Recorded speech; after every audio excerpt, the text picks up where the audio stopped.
Hello again. Well, here we go for another story time with Grandad. I feel that you'll like this one. As you can see, there is no fire in the hearth. We don't have a fire in the hearth tonight. We're at the spring equinox, which is when the day and night are equal for the first point. It's known as the onset of spring, and spring has certainly sprung as the daffodils are out there and the crocuses and the bluebells are starting to come up. So yeah, we're well on our way, so we don't need a fire. Never mind. This might be the last one I do in the home, and hopefully the next ones I'll start getting out and about and do some little videos on there. They seem quite popular, so I'll keep on going. So today's story is going to be, it's a seasonal one. Not quite right for us, but it does mention spring, so I'm going to prick it on there. As I'm filming myself on this one, I haven't got an assistant. It's going to be the wrong way around you see it, but it's called The Lightbringers, and it is by Karin Celestine. It's quite a nice little story. I'll try and do it this time so I can open it up and you get an idea of some of the pictures that are going to be in there.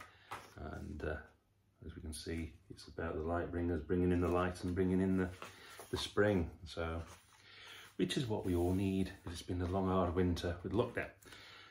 Right, as I say, it does focus on the winter solstice, and we did have the solstice badger for that one, but this time it's other woodland animals. So here we go, the Lightbringers. The earth breathes. In the summer she breathes out, and the world fills with warmth and light. She laughs and dances, and the flowers spill out from her cloak. Folk feast on the fruits of summer and make flower crowns. They dance and light bonfires and jumping them for courage. And there we've got some of the little animals sitting down and enjoying the summer. When the earth has danced and laughed until she is tired, she settles down to sleep. The flowers gather up the light and the warmth, and they hold it in their fruits and seeds. They glow with the warmth of their dancing. Autumn comes, and folk gather in the harvest, saying thanks for the gifts of summer. They bake harvest loaves and make ready for the cold to come. Small creatures hide the light away in their burrows and dens. The earth breathes in. She breathes in the light for warmth as she sleeps. The creatures keep safe the last sparks of light deep underground. And there you can see the rabbit taking the light down into its burrow.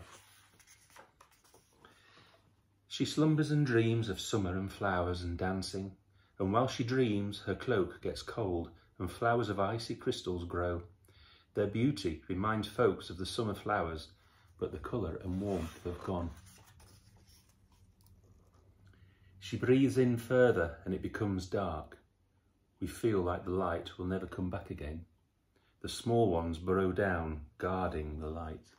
There we go, heading down into the burrow. She breathes in further and dreams her dreams. The cold bites and the darkness enfolds, but then she shifts in her slumber. There is a pause, the pause between breath in and out, between heartbeats, the still dark turning point, the solstice, the turn of the year. Folks bring in trees and decorate their hearths. They light candles and new logs to remind them of the warmth and the light that they long for. And it wasn't that long ago that we were doing that. The creatures feel the pause and the shift and murmurings of earth's sleep, and so it begins.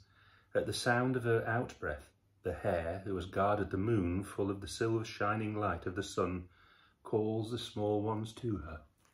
And there you can see the hare with the moon. All through the darkness, small beings gather up the tiny sparks, almost extinguished, but not quite. They take the embers and gently place them in their seed lanterns, and they start to walk, and one by one they come out and gather together. They're called the Lightbringers.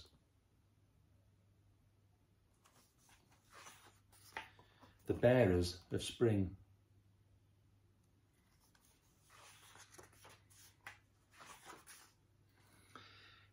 They find each other in the darkness and they walk.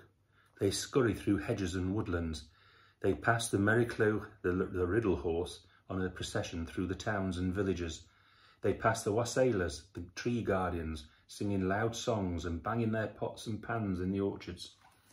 And there is a little procession with Merry Clew at the front. If you like, I'll explain who Merry Clew is at the end. Now, most don't notice the Lightbringers, but those who are quiet of heart and who walk the hedges and honour the earth, they might catch a glimpse. As the earth turns in her sleeping, she breathes out the long, slow breath that will warm her and bring the flowers and her laughter. As she turns, as she breathes, the hair keeps calling and they come. In ones and twos and small groups, they all walk together. The earth breathes out and the Lightbringers find each other as they follow the call of the hare to spring. And onward they keep walking, and when they start to tire and falter, the badger appears to call them on, to remind them that they are not alone, that others too are walking with the light. And there you can see the badger with his antlered crown on, like the Yule shaman, speaking to the little creatures, encouraging them on. And soon they are gathered in enough numbers that folks start to notice the light returning. The birds start to sing a little earlier. The earth starts to warm as she breathes out. The Lightbringers combine their tiny sparks to light the earth once more, and she starts to wake. She smiles at the warmth and dreams of dancing flowers. She smiles snowdrops and crocuses to let us know that she will dance again as the light returns. And there's a little mouse. There's one of the spring flowers coming up. The light will always return because it is guarded by small beings, and they are steadfast in their tasks. And there, it's one of the small beings who looks after the light throughout the winter. So you mentioned the Merry Clew. Now, it originates from South Wales. Its revival in the past century has seen a rise in other places.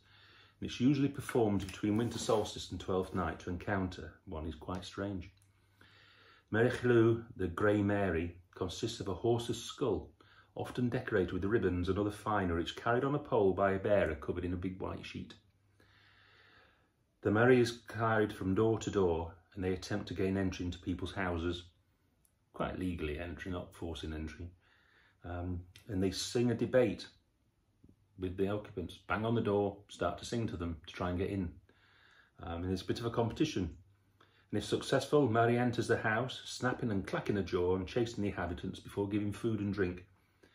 The origins are unclear, where it came from, no records exist, but from before the 18th century, but is certainly related to wassailing, and that comes from Old English of wassail, meaning be healthy, and relates to a number of traditions involving the sharing of food and drink and the bestowal of good health upon members of the community. And that also applied to animals and crops, and in particular the apple orchards, where people will go to wassail the trees. Now, why would they do the apples, you may ask? Well, you might need to have a word with mum and dad and find out what it is they drink at night time when they put you to bed. And they lit fires and sang, sometimes splashing the trees with cider. There's a clue. And they left pieces of bread and cake as offerings, maybe as offerings to the trees, but to attach birds such as robins, which were considered lucky. And then they would shout and bang pots and pans to frighten away disease and bad spirits that might harm the fruit harvest. And some of those customs can still be found in the dark corners of the countryside, evolving and changing, but continuing to welcome the light. And if you go out now, take a walk out in the country somewhere, have a look around the hedgerows in open lands and things like that, you'll see the green shoots of life coming back from the return of the sun. And that is it. There's tonight's story. Hope you've enjoyed it, and look out for another one in about a month's time. Thank you. Bye-bye.